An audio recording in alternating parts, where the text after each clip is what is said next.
Hi hello welcome to Dakshi சமையல். இன்றைக்கி வந்து நம்ம தக்ஷி சமையலில் அழகாக சூப்பராக குயிக்காக சிம்பிளாக சுண்டைக்காய் சட்னி செய்யுது எப்படின்னு பார்க்கலாம் வாங்க. இந்த சுண்டைக்காய் சட்னி நீங்கள் ஒரு வாட்டி செஞ்சிட்டிங்கன்னா சுண்டைக்காயை பிடிக்காதவங்களுக்கு கூட கண்டிப்பாக பிடிச்சிரும்.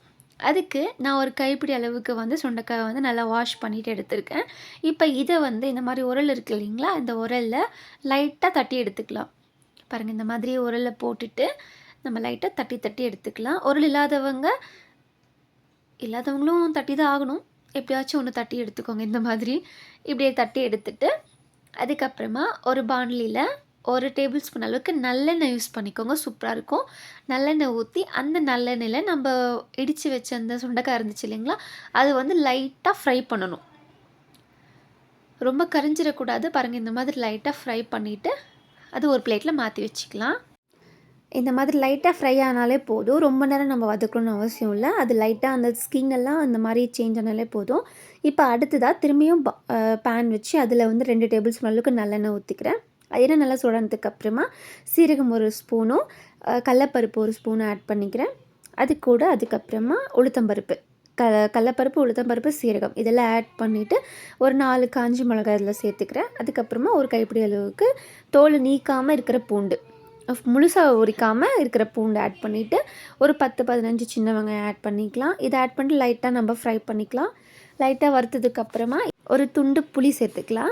புளி நல்லா வாஷ் பண்ணிட்டு சேர்த்துக்கோங்க. வாஷ் பண்ணிட்டு இது எல்லாத்தையும் சேர்த்து மொத்தமாக ஃப்ரை பண்ணிக்கலாம். நல்லா வறுப்பட்டுட்டு இது கூட வந்து நம்ம எல்ஜி பெருங்காயம் இருக்குது இல்லைங்களா, அதை ஆட் பண்ணிவிட்டு துருவின தேங்காய் ஒரு 1/4 பங்கு அளவுக்கு துருவின தேங்காய் எடுத்துருக்கு, அதுவும் ஆட் பண்ணிவிட்டு நல்லா ஃப்ரை பண்ணிக்கலாம்.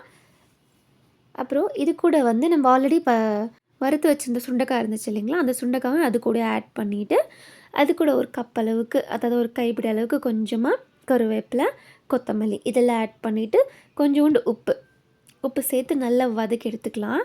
அவ்வளோதான். சூப்பராக சிம்பிளாக ரொம்ப அழகாக ரெடி ஆகிடுச்சு. இந்த சுண்டைக்காய் சட்னி சாப்பிட்டு பாருங்கள், அவ்வளோ அருமையாக இருக்கும்.